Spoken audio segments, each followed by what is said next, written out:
Hello, dear students. Good morning. Are you a music lover like me? Then let us make our day with the soothing piece of violin.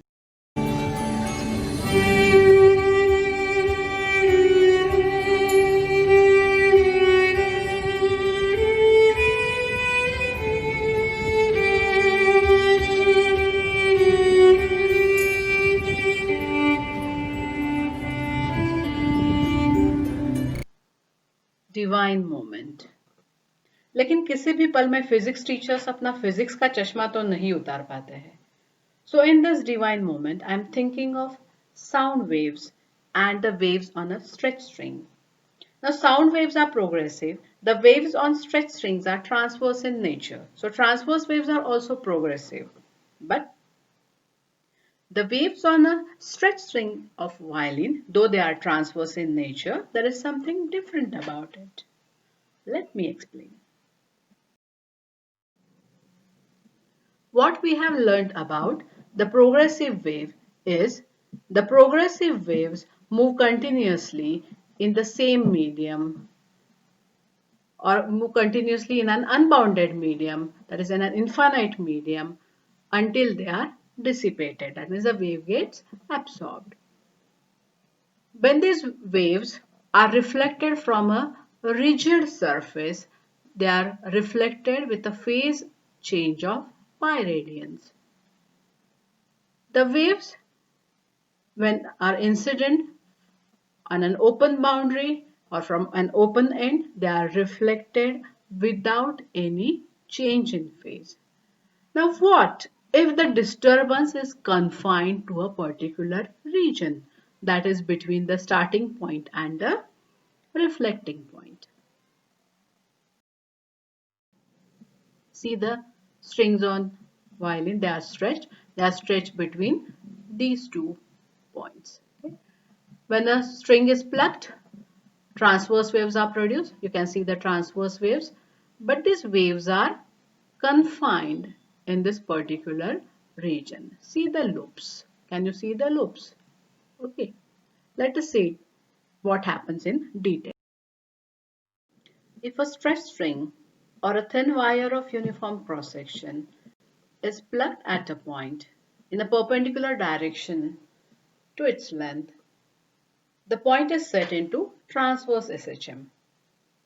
These vibrations travel along the string in the form of transverse waves. So you can see the transverse waves are traveling on the string. And when these waves reach the other end of the string, they are reflected with a phase change of pi radians. Here, they are reflected with a phase change of pi radians. The incident wave is denoted by solid lines and the reflected wave is denoted by dotted lines, and there is a phase change of pi radians. The reflected wave interfere with the incident wave to produce a wave in the form of loops. Can you see the loops here? Now this wave doesn't move beyond the starting point. This is the starting point and the reflecting point. So it doesn't move beyond the starting point and reflecting point and is called as a stationary wave or standing wave. So this is how there is a formation of stationary waves on a string. Now you know the literal meaning of station. Station means sthanak, railway station, railway sthanak, bus stand, that is bus where the bus stands. Okay, so everything is stationary in a restricted region. So the initial point and the reflecting point acts as a sthanak or a station for these waves, and they are restricted or bounded in the region. So what are stationary waves? When two identical progressive waves that are having same amplitude, same frequency, same wavelength, traveling through a medium along the same path exactly in opposite direction interfere with each other by superposition of waves, resultant wave is obtained in the form of loops and is called as stationary wave. Here you can see the two waves are identical in all respects and they are moving in opposite direction, and the superposition, when they interfere, the superposition gives rise to the stationary waves. Students, when you read or hear something, you know it. But when you do it and see it, you understand. And that's why laboratories are made. It is really interesting to perform experiments in the laboratory.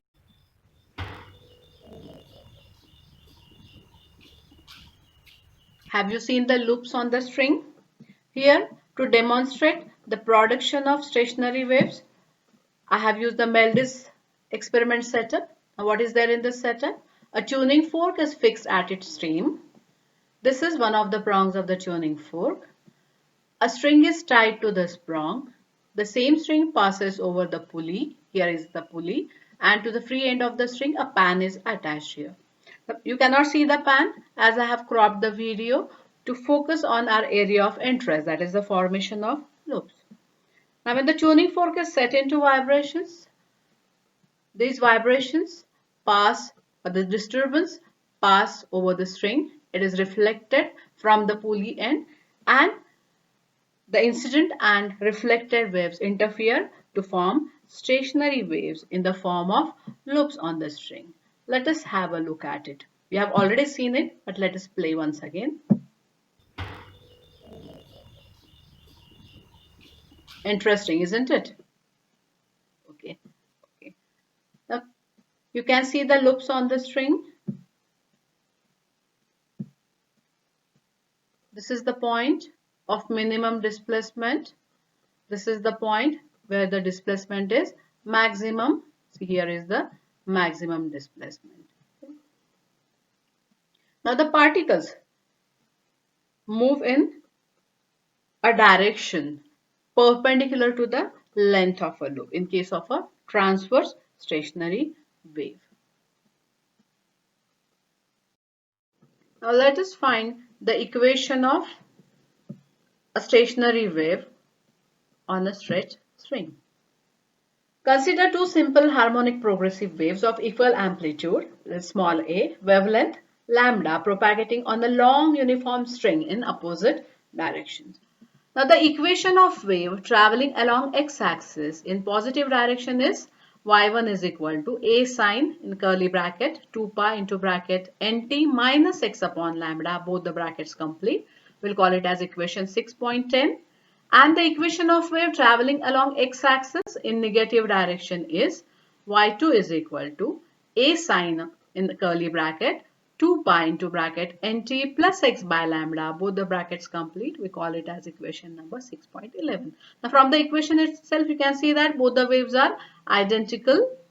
They are having same amplitudes, the wavelength is same, the frequency is same, but both are moving in opposite direction. This is represented by this minus x by lambda and this plus x by lambda. But the equation of wave, when these waves interfere, the resultant displacement of particles of string given by the principle of superposition of wave as y is equal to y1 plus y2. So let us substitute the values of y1 and y2 from equation 6.10 and 6.11 and we get y is equal to a sine of in curly bracket 2 pi into bracket nt minus x by lambda, both the brackets complete, plus a sine in curly bracket 2 pi into bracket nt plus x by lambda, both the brackets complete. Now we know that sine c plus sine d is 2 sine of c plus d by 2 and cos of c minus d by 2. So let us substitute the value here or let us solve it accordingly. We get y is equal to 2a. Now this 2 will be common and a will be common. So y is equal to 2a into bracket sine of 2 pi nt minus 2 pi x by lambda, which represents c, plus 2 pi nt plus 2 pi x by lambda, which represents d. So c plus d by 2 into cos of 2 pi nt minus 2 pi x by lambda, that is c, and minus d. So both this signs plus signs will become negative and we have minus 2 pi nt minus 2 pi x by lambda. Here by mistake I have written plus, so I have made the correction, so you have to consider the sign as negative. So this is c minus d by 2. Now here 2 pi x by lambda gets cancelled. and what we here have 2 pi nt plus 2 pi nt, that is twice 2 pi nt. Now the 2 gets cancelled with this 2. Here 2 pi nt will get cancelled, and what we have is minus 2 pi x by lambda minus 2 pi x by lambda, that is 2 times minus 2 pi x by lambda. So the 2 gets cancelled here, and what we have is minus 2 pi x by lambda. So here we get y is equal to twice a sine of 2 pi nt and multiplied by cos minus 2 pi x by lambda. We know that cos of minus theta is cos theta. So here we can write, we have rearranged the terms here and we have written it as y is equal to 2a cos 2 pi x by lambda into sine 2 pi nt. Now we know that k is equal to 2 pi by lambda, omega is equal to 2 pi n. So here we write 2a cos kx as a, where a represents the amplitude of the resultant wave. So y is equal to a, so we have replaced this term by a, so a sine omega t.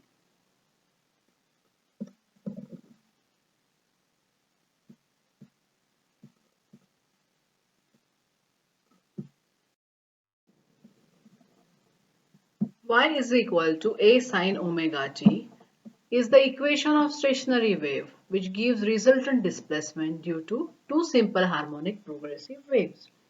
In our equation, time t and x are not present in the same harmonic function.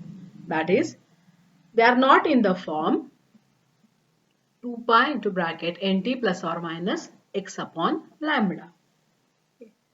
So the absence of the term x by lambda in this equation, y is equal to a sine omega t, shows that the resultant wave is not traveling in forward or backward direction.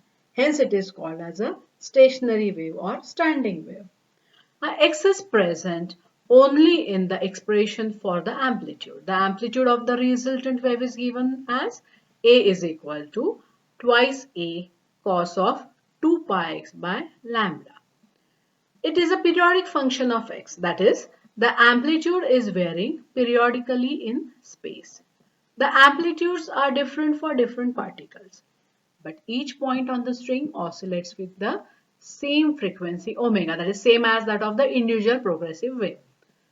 All the particles of the string pass through their mean position simultaneously twice during each vibration, and the particles move so fast that the visual effect is formation of loops. So it is therefore customary to represent stationary waves as loops, whether it is a transverse stationary wave or longitudinal stationary wave.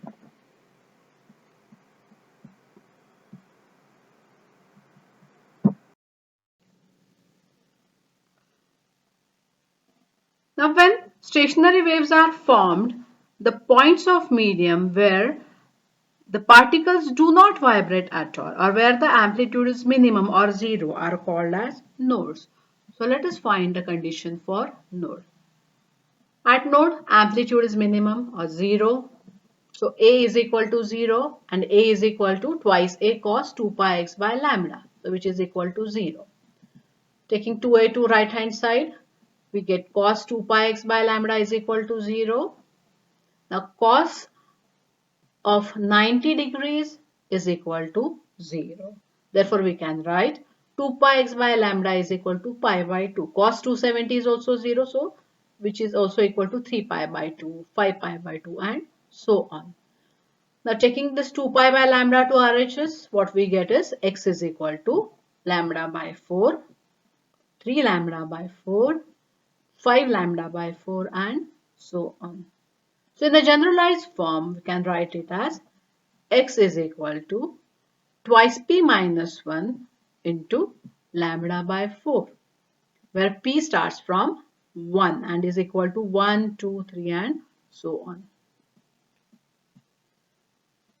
When the stationary waves are formed, the points of the medium where the particles vibrate with maximum amplitude are called as antinodes. So let us discuss the condition for antinode. Amplitude is maximum. The amplitude of individual wave is small a. So the maximum amplitude can be either plus 2a or minus 2a. So for antinodes, the amplitude a should be equal to plus or minus 2a, and a is equal to 2a cos 2 pi x by lambda. Equating it with this, we get cos 2 pi x by lambda is equal to plus or minus 1. This 2a is taken to RHS, so it divides this 2a and we get plus or minus 1. So cos 0 is equal to 1, cos pi is minus 1, cos 2 pi is plus 1, cos 3 pi is minus 1. So 2 pi x by lambda is equal to 0, pi, 2 pi, 3 pi and so on.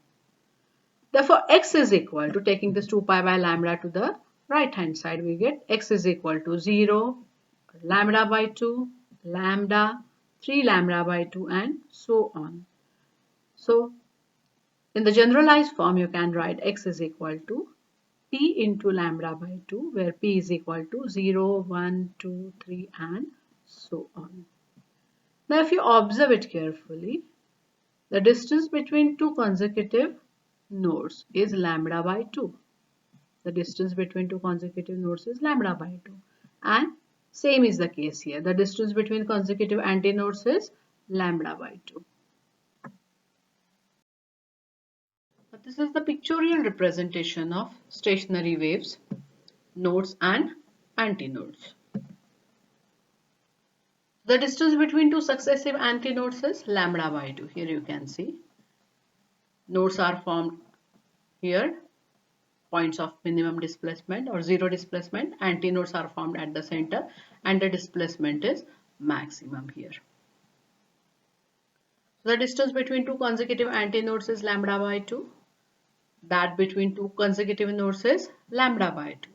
And as nodes and antinodes are alternately produced or alternately formed, the distance between the consecutive or the adjacent node and antinode is lambda by 4. Now hereafter in the diagram, for our sake of convenience, we are going to show the antinodes just by red dots here. The antinodes are formed at the center, but A is written here, which shows that the amplitude is maximum. Okay. Now when sine omega t is equal to 1, the displacement is maximum, that is the amplitude is maximum, and at that instant of time, all the particles for which cos kx is positive have their maximum displacement in positive direction. At the same instant, all the particles for which cos kx is negative have their maximum displacement in negative direction. See here, in this loop, as cos kx is positive, the particle moves in upward direction and the displacement is maximum. At the same time, here, in this case of this loop, as cos kx is negative, the particle moves in downward direction with maximum amplitude. When sine omega t is equal to 0, all the particles cross their mean positions. And when they cross their mean positions, some of them are moving in the positive direction and some in the negative direction. As you can see here in the diagram, these dots represent the mean position of all the particles of the loop, of the string. Now these particles from this loop are moving in upward direction. The particles in the neighboring loop are moving in downward direction. Here, these particles are moving in upward direction and the neighboring loop particles are moving in downward direction.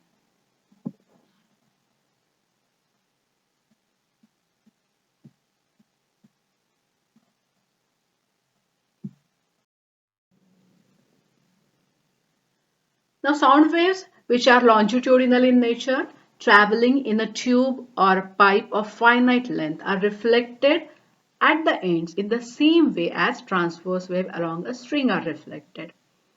See here, you can see You can consider the longitudinal wave. Say this is the incident longitudinal wave. When it reaches the close end, it is reflected, and the interference of the incident and reflected wave gives rise to stationary waves. Now, standing waves are produced as shown in the figure. Now, we represent the longitudinal stationary wave by a loop, but the actual motion of the particles of the medium is along the length of the loop and not perpendicular to it. We can see in case of transverse stationary waves, the motion of the particles or the displacement of the particles is perpendicular to the length of the loop. However, if the displacement of the particles from the mean position are represented along y-axis, okay, you can represent the displacements along y-axis and the motion of the wave is represented along x-axis, then the longitudinal waves can be stationary waves, can be represented by the same equation as those of transverse waves. Hence, the analytical treatment which we have just discussed just now given above is equally applicable to the longitudinal stationary waves. Now, at nodes, the displacement is minimum. But we know that sound waves are pressure waves. So, there is a variation in pressure. So, at nodes, though the displacement is minimum, the variation in pressure is maximum. At antinodes, the displacement is maximum, but there is no variation of pressure, or the variation of pressure is minimum. Hence, in case of longitudinal stationary waves, the nodes are called as pressure antinodes and the antinodes are called as pressure nodes. Now let us have a comparative study of transverse stationary waves and longitudinal stationary waves. Here you can see the transverse stationary waves and the longitudinal stationary waves. Here the transverse stationary waves are formed on a string which is reflected from the reflecting end. Here you can see at both the closed ends, nodes are produced here. At the starting end and at the reflecting end, node is there, and antinode is at the center. In case of a longitudinal stationary wave, we'll consider the first example where the stationary waves are formed in a pipe which is closed at one end. So the node is formed at the closed end and at the open end we have a antinode. But in case of a pipe which is open at both the ends, as you can see, antinode is there at both the open ends. No doubt, each loop is bounded by node, or between two consecutive nodes there is a loop. Here also we have a loop. Node is present at both the ends of the loop. But in case of transverse waves, there are integral number of loops. And in case of longitudinal stationary waves, there are no integral number of loops, as node is at the closed end, but at the open end will always have a antinode. Let us have a quick look at the properties of a stationary waves, as we have already discussed many things about it earlier. Stationary waves are produced due to superposition of two identical waves, either transverse or longitudinal, traveling through a medium along the same path in the opposite directions. If two identical transverse progressive waves superimpose or interfere, the resultant wave is a transverse stationary wave as shown in this figure. See the figure. When a transverse stationary wave is produced on a string, some points on the string are motionless. The points which do not move are called as nodes. Here are the nodes, the points at which the displacement is 0. There are some points on the string which oscillate with greatest amplitude, say A. They are called as antinodes. So these are the points which are where the displacement is maximum. Here it is, these are the points. A denotes the antinodes. Points between nodes and antinodes vibrate with values of amplitudes between 0 and A. A is the maximum amplitude. Now, as you can see here in the diagram, when we start from nodes, that is the point of zero displacement or zero amplitude. As you go from node to antinode, you can see that the displacement is in increasing order till we reach the maximum displacement at antinodes, which is equal to A. And as you go from A to nodes, the displacement goes on decreasing. So the amplitude decreases again from A to 0, and same is the case for the next loops. If two identical longitudinal progressive waves superimpose or interfere, the resultant wave is a longitudinal stationary wave. Here in the figure you can see a stationary sound wave produced in a pipe closed at one end. The points at which the amplitude of the particles of the medium is minimum, that is 0, are called as nodes. The points at which the amplitude of the particles of the medium is maximum, say A, are called as antinodes. And the points between the nodes and antinodes vibrate with values of amplitude between 0 and A. Here it is the node with 0 amplitude, and the amplitude goes on increasing as you go from node to antinode, where we reach the maximum amplitude. And again, as you go from A to or antinode to node, there is decrease in displacement, decrease in. The distance between two consecutive nodes is lambda by 2, and the distance between two consecutive antinodes is lambda by 2. The distance between the adjacent node and antinode is lambda by 4, as they are alternately formed. The amplitude of vibration varies periodically in space. All points vibrate with the same frequency. Though all the particles except those at nodes possess energy, there is no propagation of energy. As now as the wave is localized and its velocity is 0, how can there be a transfer of energy? So there is no transfer of energy, and the waves, therefore we call it as a stationary wave. All the particles between adjacent nodes, that is in one loop, vibrate in phase. There is no progressive change of phase from one particle to other particle. All the particles in the same loop are in the same phase of oscillation, which reverses for the adjacent loop. Here you can see all the particles in the loop, in the same loop, move in upward direction. All of them will reach the mean position simultaneously. Again, they will move in downward direction. Whereas the particles in the adjacent loop, when these particles are moving in upward direction, these particles will move in downward direction. And when these particles move in downward direction, these will move in upward direction. And same is the case for the next loop. So the particles in the adjacent loop move in upwards direction at the same time. Now let us compare between the progressive waves and stationary waves. See here, the progressive waves are drawn with a green color and stationary waves with red color, same as that of the colors of the signal. When the signal is green, we move on. So progressive waves move continuously in the same direction, whereas when the signal is red, we stay at the same place. We are stationary. Disturbance travels from one region to other with definite velocity in case of progressive waves.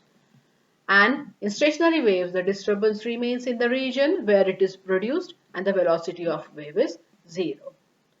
Amplitudes of all particles are same in progressive wave, and amplitude of all particles are different in case of stationary waves, as we have already discussed here.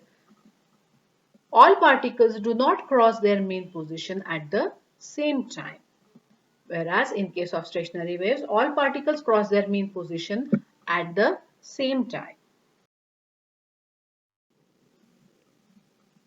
In progressive waves, all particles are moving. Each and every particle of the medium will perform vibration, whereas in stationary waves, particles at the position of nodes are always stationary. Energy is transmitted from one region to another. As the wave has a velocity, energy is transmitted from one region to another. As the wave is stationary, its velocity is 0. Obviously, there is no transfer of energy. In progressive waves, phases of adjacent particles are different. See here, I haven't considered all the particles, adjacent particles, but for an example, here we can consider the particles which are at their mean position. But this particle tends to move in upward direction, this tends to move in downward direction. Here this particle at mean position tends to move in upward direction. The particles at their extreme position, the upper extreme and lower extreme, The particles which is at upper extreme, or all the particles which are at upper extreme, will tend to move in downward direction, and all the particles which are at lower extreme will tend to move in upward direction. So phases of adjacent particles are different in case of progressive waves, whereas in stationary waves, all particles in the same loop are in phase. Here you can see all the particles in one loop are moving in the same direction. The particles in adjacent loop are moving in opposite direction. So all particles in the same loop are in phase. Particles into adjacent loops are out of phase with each other.